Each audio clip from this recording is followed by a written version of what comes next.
राधे राधे। जय श्री कृष्णा, जय श्री श्याम। कैसे हैं सभी श्याम भक्त? उम्मीद करती हूँ कि आप सब लोग अच्छे होंगे, मस्त होंगे, मज़े में होंगे और तंदुरुस्त होंगे।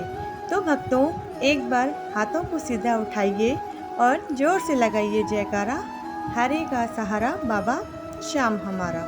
तो आज की वीडियो मैं उन भक्तों के लिए बना रही हूँ जो डेली की लाइफ में बहुत बिजी रहते हैं और ठाकुर जी को समय नहीं दे पाते हैं।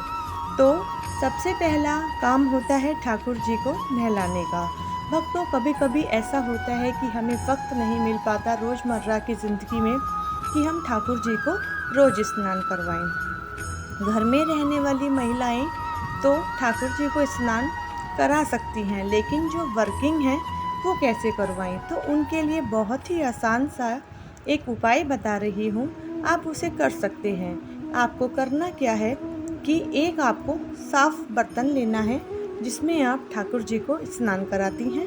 एक जल का लोटा लेना है और आपको क्या करना है, उसमें तुलसी का पात्र डालना है जो हमारा नहाने वाला जल है ठाकुर जी के लिए। अब ठाकुर जी को सामने बिठा देना है और जो जल आपने लिया है आप उसमें एक फूल को ले सकती हैं। फूल जैसे कि कोई भी हुआ, गुलाब का हुआ या गेंदे का हुआ।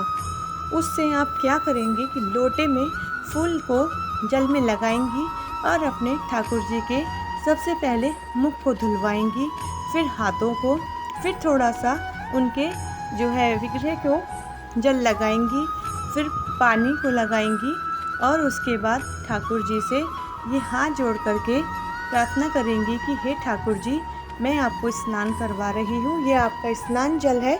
और उस जल को क्या करेंगी, जो फूल है उसे वापस आप उसी बर्तन में डाल दीजिए और जल को ऐसे दिखाते हुए ठाकुर जी को और ये बोलते जाइए कि ठाकुर जी आप स्नान कर लीजिए, ये आपका स्नान जल है जो मैं आपके ऊपर इस तरह से डाल रही हूँ। ये कहते हुए आप जल को चढ़ाती जाएंगी।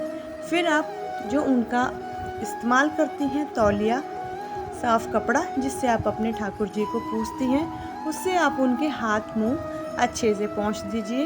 इसे क्या कहते हैं भक्तों? इसे हम आचमन कहते हैं।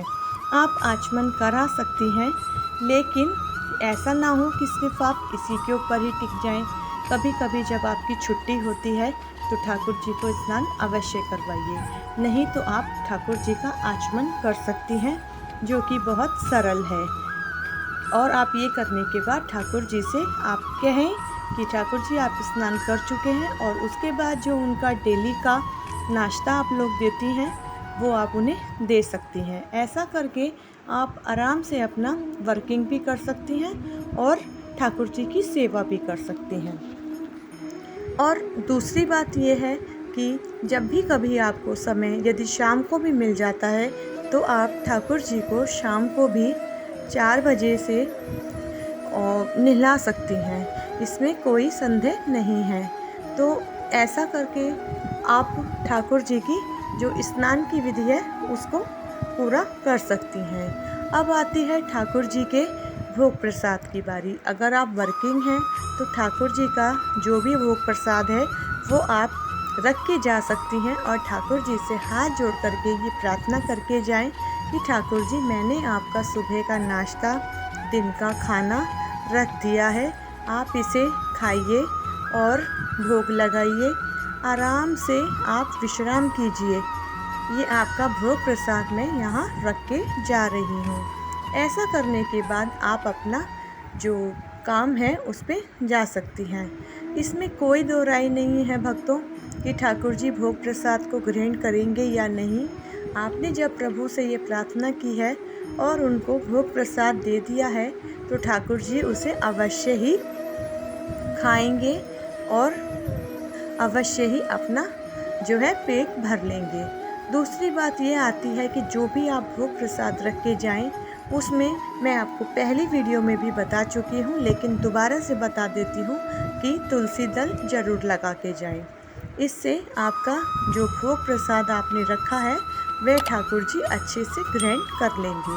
तुलसी पात्र के बिना तो भक्तों हमारे ठाकुर जी जल भी नहीं पीते हैं। तो आप जल के लोटे में या जल की गिलासी जो भी आपने ठाकुर जी के लिए रखी हुई है उसमें आप तुलसी दल जरूर डाल के जाइए और भोग प्रसाद में भी तुलसी दल जो है वो ज़रूर डालिए। ये काम आपको ज़रूर करना है। हो सके तो छोटा सा जो पौधा है तुलसी मैया का वो ठाकुर जी के पास ही लगा दीजिए। तो भक्तों, जय श्री राधे, जय श्री कृष्णा।